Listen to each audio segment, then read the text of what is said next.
Bismillahirrahmanirrahim. Assalamualaikum warahmatullahi wabarakatuh. Saya Faris Apta Arya Satya, NIM 1914200043. Di sini saya akan mempresentasikan jurnal saya yang berjudul Pertumbuhan dan Perkembangan Industri Lembaga Keuangan Syariah yang berada di Indonesia.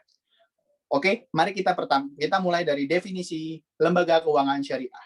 Lembaga keuangan syariah adalah suatu perusahaan atau suatu badan usaha lembaga yang bergerak lembaga yang bergerak di bidang keuangan yang mengacu pada dua prinsip operasional. Operasional pertama yaitu aturan yang diatur oleh Menteri Keuangan atau yang berwenang dan mengatasi keuangan di Indonesia. Yang kedua, mengikuti prinsip syariah yang diatur oleh Al-Quran dan Hadis. Nah, prinsip syariah itu ada 4. Yang pertama adalah keadilan, yang kedua adalah kesetaraan, yang ketiga adalah transparansi, yang keempat adalah universalisme. Nah, lembaga keuangan syariah itu terbagi menjadi 3 kelompok. Yang pertama adalah dari sisi perbankan, yang kedua industri keuangan non-banking syariah, yang ketiga adalah pasar modal. Mari kita mulai dari bank syariah. Bank syariah adalah suatu perusahaan yang kegiatannya adalah menarik dana dari masyarakat dan menyalurkannya dalam bentuk tabungan, deposito, dan itu kembali kepada masyarakat. Nah, perbankan syariah, kalau dari kata syariahnya sendiri, yaitu sesuai dengan aturan Islam yang berlaku. Jadi, dalam industri keuangan, terutama di perbankan syariah, tidak diperdagangkan transaksi yang ada sifatnya maisir, doror, dan riba. Nah, sejarah perbankan syariah ini dimulai pada tahun 1992, yaitu keluarnya Undang-Undang Nomor 7 tahun 1992 yang mengatur tentang berdirinya lembaga keuangan syariah. Nah, selanjutnya pada tahun 1992 itu juga berdirinya Bank Muamalat Indonesia. Nah, Bank Muamalat Indonesia berdiri hingga tahun 1998 itu ada penyempurnaan dari Undang-Undang Nomor 7 tahun 1992 disempurnakan menjadi Undang-Undang Nomor 10 tahun 1998. Itu membagi dengan jelas produk jasa keuangan syariah jasa keuangan di Indonesia menjadi 2, yaitu konvensional dan syariah. Nah, mulai sejak saat itu bank usaha milik negara itu mulai launching bank-bank yang syariahnya kayak BRI Syariah, Mandiri Syariah, dan BNI Syariah. Oke, selanjutnya perkembangan dari sisi industri keuangan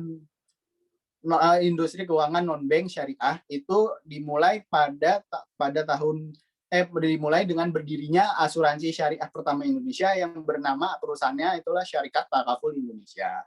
Nah, selanjutnya setelah berdirinya tersebut mulai berdiri perusahaan lembaga-lembaga keuangan syariah non-bank yang lain seperti dana pensiun syariah dan lain-lain. Yang ketiga adalah pasar modal syariah. Yang pertama kali muncul pada saat munculnya sebuah perusahaan yang bernama Dana Reksa Investment Management, itu yang mengatur jual belinya reksadana yang sesuai dengan ketentuan syariah. Nah, selanjutnya mulai dari pasar modal itu berlanjut pada penerbitan sukuk yang diterbitkan oleh perusahaan telekomunikasi yaitu PT Indosat. Ya, benar, perusahaan telekomunikasi lah itu yang menciptakan sukuk pertama.